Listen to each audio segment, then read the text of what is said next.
Welcome to ChamberTalk, brought to you by North Orange County Chamber, where we explore the stories and insights of leaders, business owners and CEOs from various sectors who are making a difference in our community and region. Whether you're tuning in via podcast or joining us via video, we're glad to have you here. Hi, I'm your host Andrew Gregson, and today's conversation is part of our Civic Leadership Series, where we get to meet people who are stepping forward to serve our region and to help shape our future.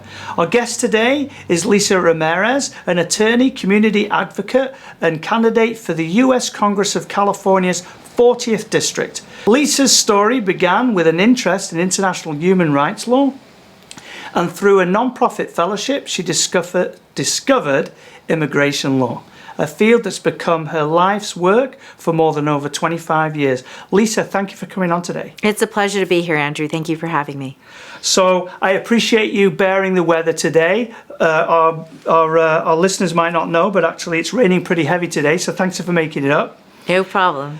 So I wanted to start off with an easy one, really, is basically what motivated you to just decide to throw your hat in the ring and run for Congress? Yeah, so I think for me, I have dedicated, honestly, my entire life to serving people. I love people. I care deeply about people. As an immigration lawyer, early on in this administration, beginning to see, unlawful apprehensions of lawful permanent residents, of U.S. citizens, of people throughout my community, made me concerned. And then with, the taking away of their due process rights, right, for immigrants not to have access to the courts and the judges, to be able to make, that the decision, the evaluation of their case, then, my concern grew a little more. Then we saw, facilities like, Alligator Alcatraz, pop up. And so for me, watching the erosion of our constitutional rights is what became, extremely concerning. But the straw that broke the camel's back for me was the day when the National Guard in June rolled into the streets of Santa Ana, and I thought to myself, this is beyond what we believe is happening. I looked around and felt helpless as a lawyer. Right. If they're ignoring court orders, if I'm not able to have access to the courts to defend my clients, I needed to do something, and I didn't know what else to do. So for me, the response was entering this race. If I thought there was a candidate in the race that I could have gotten behind, that would have been my first preference. My interest is to serve the people of my community, ensure that government is working for them and not the other way around. Okay. So Lisa, I wanted to spin back a little bit, because thank you for sharing that, and those are great reasons why you would throw your hat in the ring and do something like that. So let's start off with, obviously, international human rights law. That's a whopper. So why not share a little bit, what made you first think about that before we lead into the fellowship and the nonprofit? Yeah, so I think, again, it's my love of people. So I've always been inclined, when we had international students in high school, I would be the one to befriend them. I'm just genuinely curious about people from different countries, from different cultures. I love food. I love exploring food. And so it really started in my childhood in terms of that interest in what was happening in different parts of the world. And I did, my father was not only president of the Chamber of Commerce, he was also the president of the Rotary Club. And so in high school, I had the privilege of being an exchange student. So I lived for a summer in Italy with a family, and it was just eye-opening. When you step outside of this country and you experience what life is like in other places of the world, and it's not just the culture and the food, it's the history, it's a different dynamic, it's the politics, it's the way they approach education. I became all the more fascinated, right? We're still very much a young country in comparison to the rest of the world. So the more opportunities I had to meet people in college and undergrad, my work study was in the International Students Office. So I was a mentor to some of these international students from all over the world, quite honestly. And I was fascinated. I remember one particular student who was Ecuadorian, but he was Korean and spoke Spanish. And I just thought the intersection of just the diversity and the multicultural aspects of even the international students, Sure. was just really fascinating. So my plan was not to go to law school, I will be quite honest. It was a very dear friend of mine from high school, because I did speech and debate, and I did very well, who was very insistent. He was at Hastings and said, I really think you should consider applying. And I thought he was crazy. I said, I had no money. I was raised by a single mom. I didn't have money for an LSAT course. But he just persisted with scholarship applications, with information. And I said, fine, I will. If I take that LSAT and I do well enough to get in, I'll go. And if I don't, I won't. And obviously did well enough to It was go meant to be. Yes. It was meant to be. So you said your father was in Rotary and president of the Chamber. Which Rotary Club was he in? In Covina. Oh, Covina. Yes, All right. yes. And it was Covina Chamber, was Yes, it? yep. Oh, look at that. I remember those neck of the woods. So another thing that you did, so after you finished university, you got a fellowship Yes. at a non-profit, and then that immediately changed your whole world around. So do you mind sharing how immigration just became your passion and love? Yes. Well, in law school, all of my elective courses were in international human rights. What I didn't know at the end of the day was all the jobs were in London, D.C., and New York. That was poor planning on my part. And so I didn't have a plan B. So I applied for a fellowship, which placed me in Orange County. And this nonprofit's greatest need was immigration. Not having taken a single immigration law class in law school, I was very grateful to have some of the best national mentors on speed dial. And I'm kind of a trial by fire. I jump right in, as long as I know enough to ask the right questions when needed. And it really is international human rights. Instead of me going to the world, it's really the world coming to me. Right, yes. right. That's true. And you've been in the job for nearly 25 years, right? I've been a licensed attorney for 25 years, yes. Wow, that's quite a while. That's significant. So over the time, do you mind sharing a little bit about some of the impacts that stick in your mind regarding whether it's individuals, families, or employers you've helped through this time as an attorney? So I will say probably in the very beginning, we worked with a lot of refugees, resettling Cambodians, Vietnamese, but then also it was really, I would say at the very beginning when human trafficking was becoming a concern. It was before, all the publicity I feel that whole area gets right now. So it was before the Orange County Human Trafficking Task Force. I mean, it was in the very beginning. And so for me, I think working with the asylum seekers, the trafficking, human trafficking victims, victims of domestic violence, victims of violent crime, I would say those were probably the most heartbreaking, heart-wrenching, cases that to this day will forever stick with me. And they're hard. They were difficult cases, whether I was accompanying them, as witnesses to federal courts because they were, prosecuting the smugglers, or if I was representing the individual in removal proceedings and seeking asylum. And I'll never forget because it was, the first case that I ever lost, and it was an Iraqi who had worked with the U.S. In Iraq. We were unsuccessful, and I truthfully believed if he was sent back, he would be killed. And to this day, I really do wonder whatever happened to him and if he's even still alive. So when you hear some of the stories of what people have endured and how they've been persecuted, whether because of their race or their religion, their nationality, or because they're part of a social group. One, I think it makes you appreciate and makes you complain less about the inconveniences we might face here. But also, I think it's really what drives me to be the best that I can be, because there are people who are really counting on great advocates, right, to access their rights and due process here. And for those watching today, I'm assuming, going through immigration myself to be here, there's a big difference between immigration levels, whether you're coming into the country because you maybe married a spouse or maybe you're starting a business, compared to somebody who's coming into the country due to maybe there's a domestic violence situation or you're a refugee.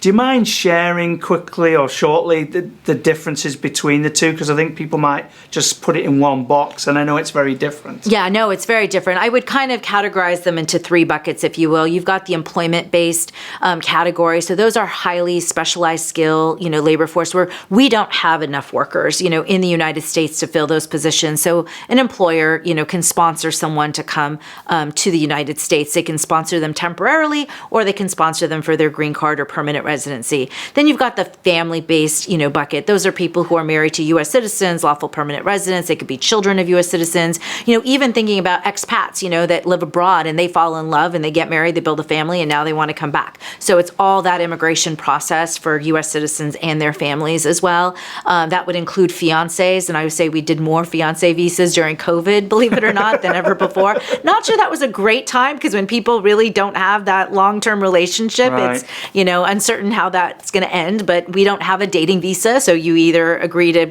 be engaged and get married within 90 days of arriving or not. And then I would say the last bucket is the humanitarian category, right? And so that really is the asylum seekers, the refugees, those on temporary protected status. It's quite the human trafficking, T visas, it is a much more vulnerable population, but there's criteria, right? So it's not that the law allows everyone and anyone who's looking for a better life or who's, facing dire conditions in their home country. So there are very, very specific requirements and qualifications that they must satisfy in order to qualify for any benefit in that humanitarian fold. So I think people are often mistaken, and they think, and I've been accused, you help the illegals. And I said, unfortunately, I can only help those that the law allows Sure. to be helped. Yeah. And so that is really the general, I'd say, category of folks that, come to the United States. And it's amazing what becomes of them. And for me, it's been quite a gift and a privilege to play a small, role in their journey. And It's a huge role, really, when you're able to come to a country like this, and the attorneys or the attorney that's helped you through it, it's actually a big part of it, because imagine what you can do once you're here. Yeah. So you do play a big role. It is significant, but what they do with that opportunity, Yes, that's true. I can't take credit for. You can't do anything absolutely. with that. Yeah, they impress me. So just out of interest, obviously, if you're coming over through a business, usually the business is going to front some of that money. If you're coming over as an individual, as I did, obviously I've got to find that money. What happens to those who are in that last bucket? Who is that? You try and find grants for that? Is it how does that? Yeah, so they're heavily dependent on the nonprofit sector, I'm not going to lie, right? So Right. unless an attorney like myself is committed to doing pro bono work, which Right. we are as a Yeah. firm, I sit on the board of the Public Law Center, and so we're always having at least one or two cases, Veterans Legal Institute, to help and support the veterans with their needs as much as possible. But I don't think it's commonplace, right? So that is why people that may not have the resources to pay for a private lawyer are heavily dependent on the nonprofits. And I think right now in this day and age, we're seeing really the perfect storm, not, in light of the storm we're seeing today, but where the demand is higher than ever, and yet the funding is being cut. And so the resources are scarce. And so for those individuals, some of them are left to fend for themselves and to try to figure out and navigate. And that includes small children. I've represented a child as young as 3. Wow. And that was, pro bono. And it's like how we put children in these court hearings without representation. They're not entitled to it at government expense. Right. And so for me, it's compelling to do the pro bono work that we do because you see the need is so great. At least for those that qualify, they deserve the representation.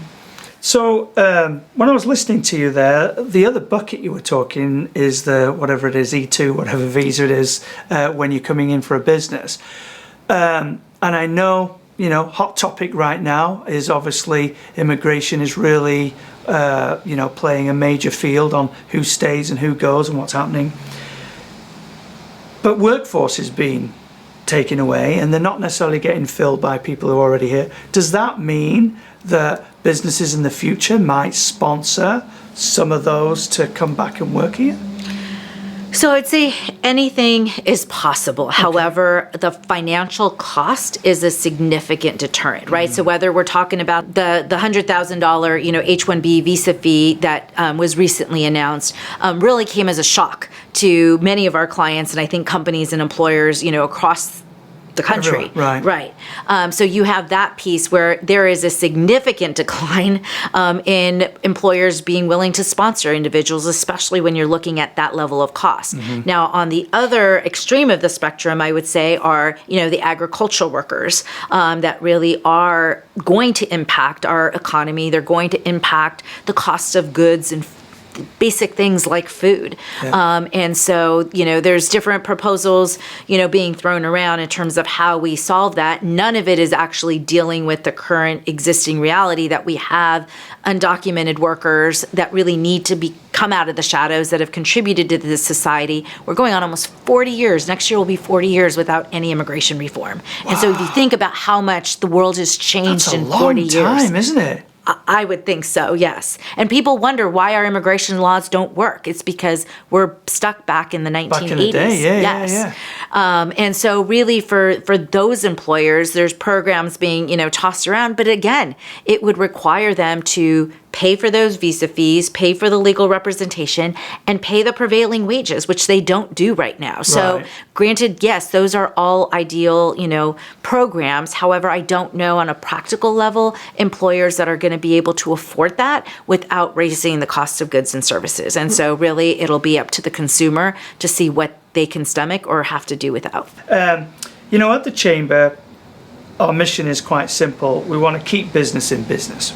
And I know, obviously, you have worked closely with some employers in the past, and you're obviously an employer yourself. So what do you see as the biggest challenges facing small business owners right now?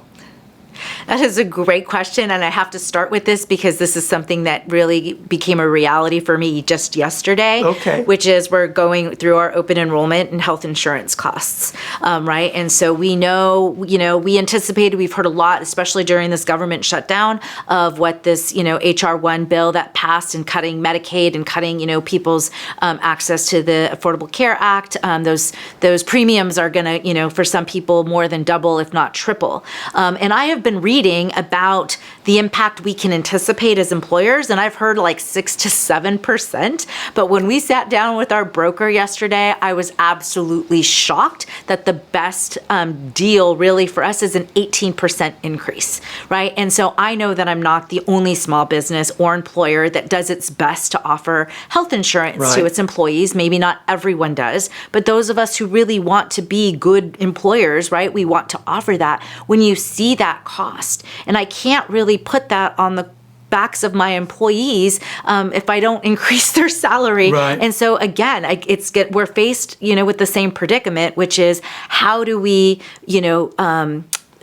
stomach those costs, and at the same time, without, I guess, perhaps is a better, how do we stomach those costs without raising the price for our goods and services? I just don't think it's going to be possible. People's wages are not keeping up with the rate of inflation. So if I want to, increase for the cost of living, if I want to pay a decent wage, if I want to offer health insurance to, my staff and my employees, that means my expenses are going to significantly increase. And the only way I can balance my budget, because those of us in the business world, we don't get to incur a deficit unless we're going to create a path to bankruptcy. And so the only way to make that, happen is really to increase costs. And again, it just puts the cost of goods and services out of the reach for many Americans who are on fixed incomes. It makes you almost, after a while, you can't continue like that. You can't keep putting more, because the only way of making more revenue for a business is really is the amount that you're charging for people. They can only pay so much. It can only stay competitive for a while. Forget competency right now. Really, at the end of the day, you can't do anything, like you say, because of the insurance and all the other bits and pieces. Yeah. Just out of interest, obviously, as you're running for Congress, usually folks have a few major points that they really run on. May you share what yours are? Yeah, I would say there are 3 basic ones. It's the economy. I really think, and it's the affordability of how Americans are going to be able to afford basic needs: housing, food, healthcare, prescriptions, to make things affordable, for every American, I think is first and foremost the biggest issue for me and for my campaign. And really understanding, having worked with, seniors having difficulty, accessing their benefits, working with very low income, people. I mean, they're working sometimes 2-3 jobs in a household in one home, working multiple jobs just to be able to cover, rent and basic needs. Right. There's no luxuries that they can afford. The second thing is healthcare. I think healthcare is our most valuable asset as human beings. Without our health, we have nothing to offer. We have nothing to contribute. So how do we have, world-renowned healthcares and hospitals in this country, which we can be very proud of. And yet, what it Can't costs... afford to go. We can't afford to access them ourselves. Yeah. And even for the insured, right, like myself, I will tell you a story of my son breaking a finger, fractured two and broke a finger. It was $8,000 later, and I won't bore you with the entire story, with insurance to get his fingers, Bandaged up or seen whatever. and viewed. It wasn't even surgery. So my own experience as an educated, I consider myself very privileged and insured. When that becomes, an $8,000, broken finger, I can only imagine the catastrophic, life, health challenges that many of our families face and individuals face, whether they're elderly or whether they're children in Chalk Hospital. Sure. So I think across the board. So the second piece is the healthcare. And then the third piece, it would be foolish not to say, but it's immigration. Right. It's really, I have always said that the immigration crisis is something that was created and perpetuated by Congress. It is not rocket science to fix. There's not the political will. But I think we need to put an end to using immigrants as political pawns. And that goes for both sides of the aisle. So I think there's very practical solutions that we can come to. And come to an agreement on, and perhaps maybe the place we start, because I think it's maybe where there's the most support, is their DACA, right? The young people that we as taxpayers have invested in their education. They've graduated, they're working, and it's time for, giving them an opportunity to legalize their status. And there's other, ideas I have. So I'd like to dig a little bit deeper, because this is really, this is important. This is why people chooses to vote for one person over another one. So your affordability, that's a big topic right now. We've got houses apartments that are just being built behind here that are selling for $900,000, and the best will in the world, that ain't worth that. And then of course there's other affordability things, mainstream, you mentioned insurance, which is totally, that's another thing, that's healthcare, but still it all adds up. So going into Congress, what do you think the changes are? What can Congress do to change those things? Well, I think there's a lot that Congress can do, but I think first and foremost, we as voters, we as people, as citizens, need to really hold Congress accountable. It is our tax dollars that they get to even make government exist, right? Sure. And so I think we really need to be more engaged in terms of what is done with those dollars. How are they being reinvested back into the American people to make life better, right? I think that's what we're all fundamentally interested in, is how do we make life better for everyone? We are not in a country where we have to have a refugee mentality. It's not a state of scarcity, no matter how much fear mongering, likes to be, Sure. expressed in news. There is plenty to go around. And I think it's really about putting those dollars and reinvesting it back into the lives of American people, whether in the form of tax credits, right? Or the basic food programs, right? Like SNAP, or it's, not giving those tax dollars away, putting them in the pockets of billionaires that will never, ever benefit the people who gave those tax dollars to begin with. Right. So for me, I think, the control of the pharmaceutical, industry and the drug prices. There are people in other parts of the world that pay less for American manufactured drugs than we do. There's something wrong with that picture. Now, I get you've got to, everything's relative in relationship to their economy, but nonetheless, I really do believe that we have to prioritize the American people and how we spend those federal dollars to make their lives better and sustainable. Now, just out of interest, what's your thought process regarding this? So, often we hear on the news that California is the fourth largest economy in the world, and it is a large economy. However, I would say a good 70% of us are not feeling that we're in the wealthiest economy in the world because we can't afford things. What's your stance there? Where does that have to change? Yeah, well, I will say I am proud to be born and raised and have lived my entire life in California. I think it's the best state, if not, country in the world. We could stand alone and obviously compete with the best of them economically. Sure. I think the diversity, the social aspects of the state, and just the diversity, the ecosystem, even diversity of what we have to offer here. But it is extraordinarily expensive to live in California, to do business in California, right? I think that is just the bottom line. And I know that there's a lot of people that are having to move out, right? And we're losing businesses and we're losing people, quite honestly, because they can't afford to buy a home, here in the state. So I think that we really need to re-look at how we are treating and supporting businesses, right? Not just the economy in terms of what we produce and what we sell and what we, export, if you will, but also, leading the country, if not the world, in terms of how we protect, workers' rights, but also make it possible and affordable for businesses to remain in California. I think there's a role for government to play in regulation, not to micromanage, and make it really difficult for businesses to stay, nimble, but at the same time to, create an environment that works both for business and for people. And I think there's a way that we can do that. And I think, the investments that come back, from the federal government and how those dollars are spent will really make or break the future of this state and ultimately, honestly, our country. Oh, right. It's almost like be accountable and sort of like show everybody else how to do it right. Absolutely. Yeah. I think really California is a leader, and I think California leads in so many respects. And I'm very proud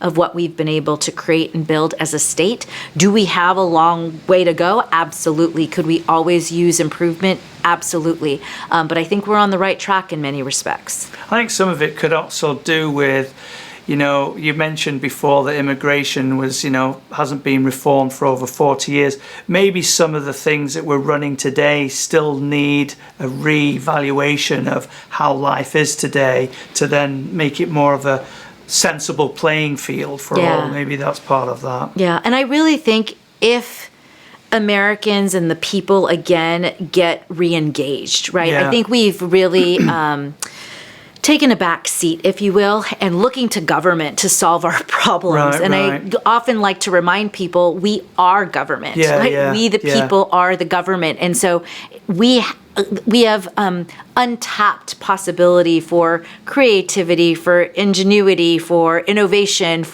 I think there's only possibility, honestly, of what the future can hold if we can get, many perspectives at the table to think creatively of how we,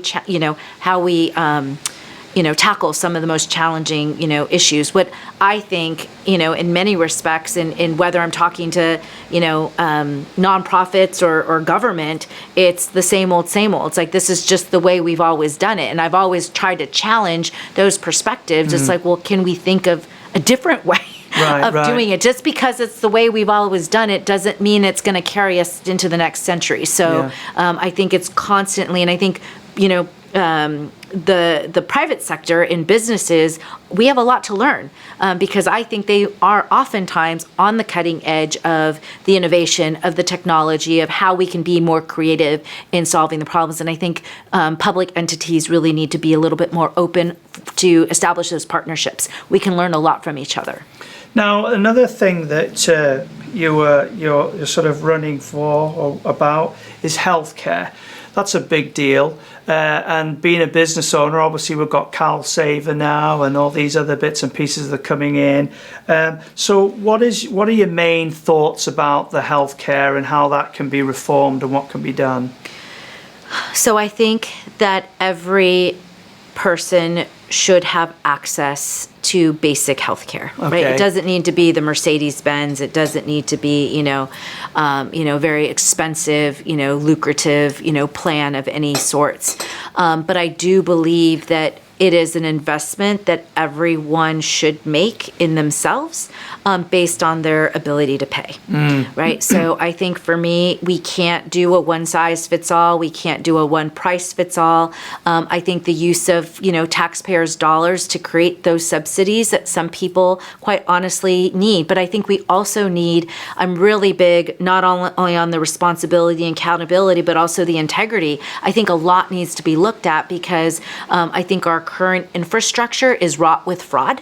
And I think we really need to dig deep and figure out how do we close those loopholes, right? So people aren't taking advantage of a system that they have access to, and really level the playing field for those, especially, our seniors, our veterans, those that are most vulnerable, but they've contributed, so much to this country that the least we can the least that we can do for them to give back is give them access to the health care that they need and they deserve. So you're thinking more of a national health care system? Yes. Which, get it, right? I lived in a country that gave that away, and of course Canada does too, right? I could see the sensibility of that in a way, due to the fact that if you think about it, it's the insurance companies that make the money. As you were saying with your son, with the amount of, I'm sure the majority of that money went to the health insurance company, opposed to maybe the doctor or the nurses who are actually tending to your son. That's going to be a big fight because they have a lot of money. Do you see in that idea there's still a place for private healthcare systems, or so they not merge together, but they work alongside each other? Or are you thinking, no, I feel more like this just like national health insurance type of no thing? I don't think it's going to be one single solution by any stretch of the imagination. And I think there's many wonderful things about the health program in Canada, but I've got friends there who complain about how difficult it is to be able to get an appointment, to be seen by, because it's, everybody has access. But I really think that there's a hybrid program that we can really create, which again, I think people need to have skin in the game. I don't think it should be free for everyone. I think you should be able to contribute something to your, healthcare premium, to your healthcare plan. But I honestly don't think that we can trust corporations or the health insurance companies to do right by the patients and the people who need access to the health care, because I don't fault the doctors, I don't fault the hospitals, I don't fault the nurses. They are there to make, to do what their calling is, which is to heal people and to make them well. But I think what we really need to get a hold of is the profits that are being pocketed really at the expense of the health and well-being of the American people. Now, I'm not putting you on the spot here, it's just a question that's rattling around my head. So it's a big deal in the UK right now, is because of their national health system that they've had, it's sort of like breaking down because the amount of immigration that's come into the country. Over there, though, it's not quite the same as here. Where do you see there's a balance there? Because that would automatically, for some folks, saying, well, now you're opening the gates for people just to come in and grab our health insurance. The first problem, right, is really getting a grip and really legalizing the people that need to be legalized, right? And to be able to bring those individuals that many of them have been here for 30 plus years, out of the shadows. So because whether they're documented or not, they're contributing to Well, they the have tax done for base. 30 odd years, right? Yes, right. They're contributing, people can criticize that they're working with, fake Social Security, numbers, which I can't condone and I don't support. Sure. But nonetheless, they're paying into the Social Security that they will never see back. Right. They're paying into taxes that they will never see back. So, I've read a lot of different, studies, and economically, the undocumented immigrant is actually contributing more to the economy than they actually take away. Right. And I have met in the 25 years, very few, I can't say 100% no one, but very, very few immigrants that have come to this country to take advantage of our healthcare system or benefits. Right. I think they're here to work. Yeah. I think they're here to contribute, to provide for their family, whether here in the U.S. or abroad. They're here because they've escaped, persecution and near-death experiences. They don't, what is the expression? They don't come to America, they run to America, right? And it's really not to take advantage, it's really to contribute and to weave themselves into the great fabric of a society that we have here. I think there's a lot more opportunities as well. That's what it really is, isn't Yes. it? It is a freer country. So that sort of like leads us nicely into immigration. What do you see the changes are that could immediately make a difference with everything that's going on right now? I think the dreamers, the DACA, the young people, they're not so young anymore. I don't think any of us thought when DACA was created in 2012, we'd be here 13 years later. Right. I think we thought it was going to be sort of a stopgap until Congress, passed legislation that would, allow that population of young people to legalize their status. So I think that there's a lot of common ground, both from the business community, both from the right, from the left. I think people have a lot of compassion, although it's been quite the roller coaster lately, if you've heard on the news, in terms of, our office got flooded with calls and questions when the administration announced that they're considering, accepting new initial DACA applications. And there's people that have had their, applications frozen since 2021, and everybody got very excited. And then no sooner did they announce that, did they say, they've apprehended 20 DACA people, they've deported one, and they don't acknowledge the protections that deferred action is supposed to give them. Can I just ask you, I don't mean to interrupt you there, but that's a really important point you mentioned there. You imported somebody who's been here all their life. Where do you export them to? When you deport the person? Yeah, so you deported somebody who's been here all their life. So where do they get, like, it's not in the TARDIS, where do you get deported to? Right, so before this year, we usually would expect them to be deported to their country of birth or their citizenship, where they're citizens, right? So they're not necessarily their country of birth, they could be a citizen of another country, but wherever they have citizenship, right? They're a national of whatever country. But now, this is the first time in, probably 40 years that I'm aware of that the administration is entering into agreements with third countries and third-party countries so that people can get, deported to Ghana and have no ties, connections, relationships whatsoever.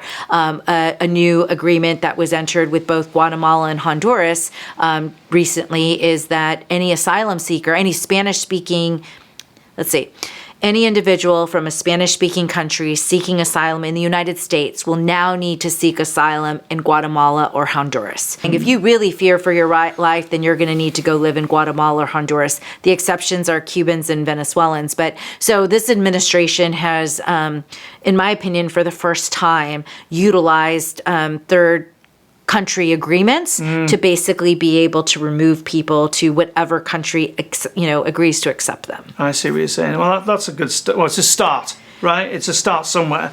But what you're talking about, I'm sorry, I forgot the term, but the kids who were born here, right?